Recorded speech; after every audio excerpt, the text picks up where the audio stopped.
told we are running out of time, and I want to promise all of us they are available. You can bump onto them during the networking session, and you can ask directly a quick question. So I'll start with you, Dr. Fred, in under half a minute. Just in closing, we have young people in this room, and I want to hear your thoughts or your message to them, because the 1994 genocide against the Tutsis was stopped by the then young people in that state, President Kagame and his peers. I hear a lot of young people who probably sometimes would say, if they were born in 1994, today they're 30 years. And they did not witness firsthand. So sometimes some of them, that memory is sort of faded. How do we ensure that young people continue this memory and these conversations of national unity and maintain the strides that we've seen? I think that's a question I'll ask all of you. And what do you see in the next 30 years for Rwanda in your closing remarks? Starting with you, Dr. Fred. Thank you very much. I think what we are doing here is part of what we should be doing. And as I said, I'm going back to Rwanda tonight. This entire week is going to be dedicated to conversations within communities at the national level. These things happen all the time. But again, guess what? There are people who say, we've had enough of these commemorations. And sometimes it's actually not Rwandans. It's again outsiders looking into Rwanda and saying, yeah, when is this going to stop? But in my opinion, conversations like the one we are having here, these conversations are happening in Rwanda. They're happening all over the world where Rwanda has embassies.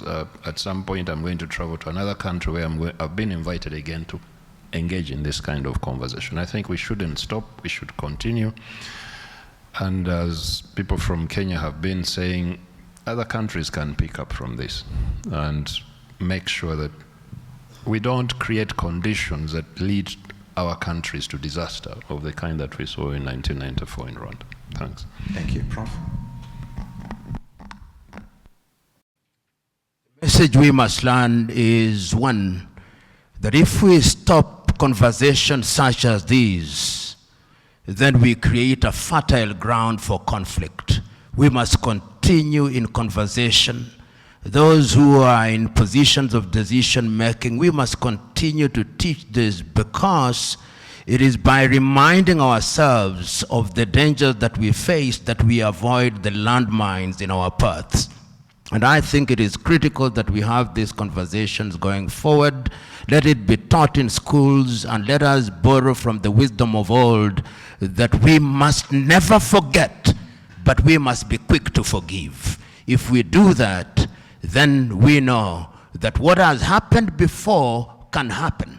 That is why eternal vigilance is critical. 30 years in the life of any nation is a very short time. And let us never, ever imagine that it cannot happen again. If we have that in our mind, we'll do everything possible to avoid. That is how I understand never again. The path to genocide is 1, adversarial politics, 2, ethnic competition, which leads to ethnic mobilization, 3, whether there's a history of genocide ideology in your society, 4, incitement to genocide, 5, genocide. The extent to which you can control that path is only limited. Once it is outside of ethnic competition, it has left your control, and the ability to prevent genocide is almost impossible. Therefore, when you look at your society, because genocide can happen anywhere, you ask yourself, is there adversarial politics? Is there ethnic mobilization? Is there a history of genocide ideology? So when you look at Rwanda, the history of genocide ideology is what prevents, or that is the reason ethnic-based competition is unacceptable, because once you accept it, you no longer can control the recurrence of genocide. Finally, tragedy forces people to do the right thing.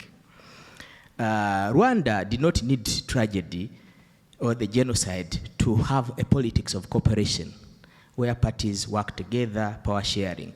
It did not need genocide to create an impersonal state where the state distributes opportunities, privileges, public services to everyone regardless of their ethnicity or their origin.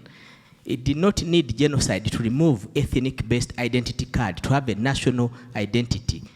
It did not need genocide to create a high standard of leadership, a leadership that solves problems, not only in Rwanda, but can also offer solutions outside the continent, peacekeeping, immigration in the UK, and so on. It did not need genocide to create a collective identity where compatriots see in each other a shared future, a sense of camaraderie, a sense that we are in it together. It did not need genocide to create a consciousness of unity, of shared destiny. It did not need genocide to inculcate in the society a sense of dignity, a sense of self-worth as a basis for national and individual aspirations. It did not need dignity it did not need genocide to try to create a sense of that we are not destined to be victims, that we are agents of change, that we can create a new society, that we can create a new consciousness around this belief that we're able, that we can build our aspirations, and that with each other we can protect these aspirations. So the question is what?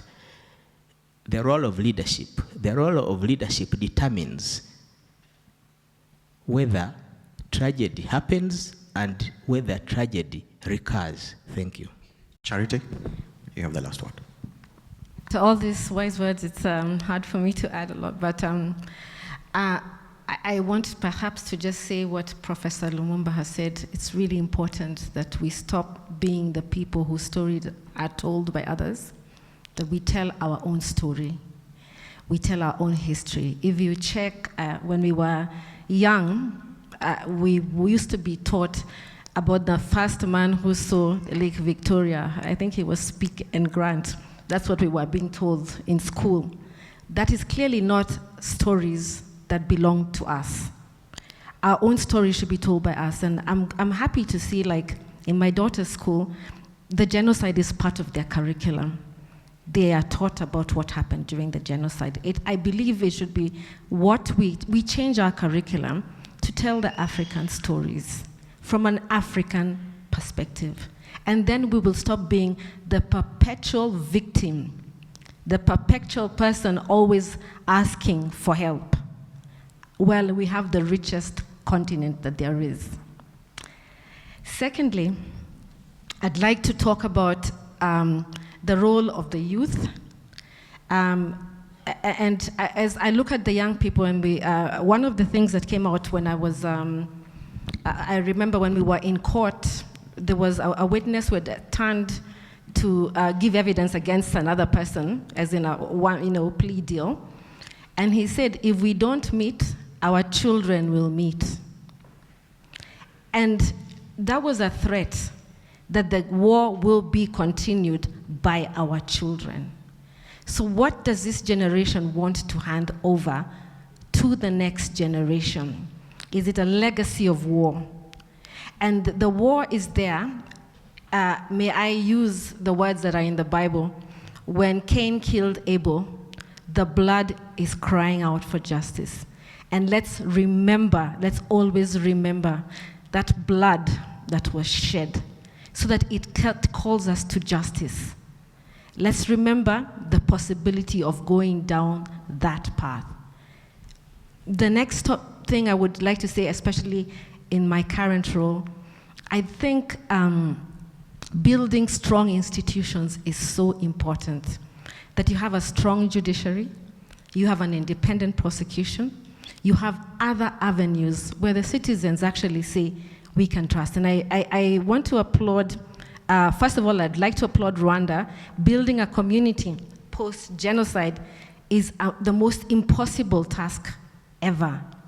It requires so much commitment. I believe that's what happened to Germany post-genocide. Building that community back also needed a very strong leader, strong leadership. And so I commend them for the strong leadership that they've had in bringing back an almost impossible state into one of the stars of Africa. But to continue that, we do need to have the independent institutions stronger.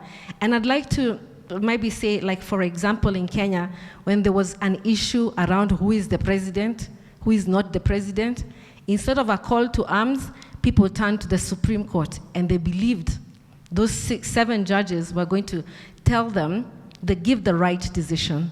And instead of going to war, people stood around the Supreme Court, and they were told, and they agreed. They went back to the Supreme Court, the decision was made, whether you like it or not, there's gonna be a winner or a loser, that's life, move on.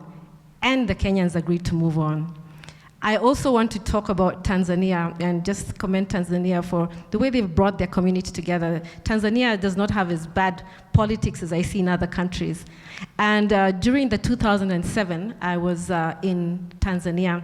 And one thing that Tanzania did for Kenya, that's the local Tanzania, I had them calling for prayers, and they said, I'll say it in Swahili, nyumba ya jirani inachomeka. We must help. And they sent help in prayers, but they also sent their president to come and sit with us until the crisis was over. And I ask the leadership, who is going to go and sit with Congo until they hold their hands and say, until your house, the fire goes off. We sit with you, we try and find a solution. And the local people in Kenya and the rest of the countries around us, are we going to say our neighbor's house is on fire? We have to help them. Because if your house is on fire, people come and help you. But if you keep quiet about the fire in your neighbor's house, it spreads to your own house.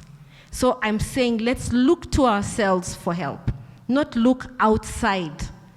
I'm sure outside has not done a lot of good to our continent.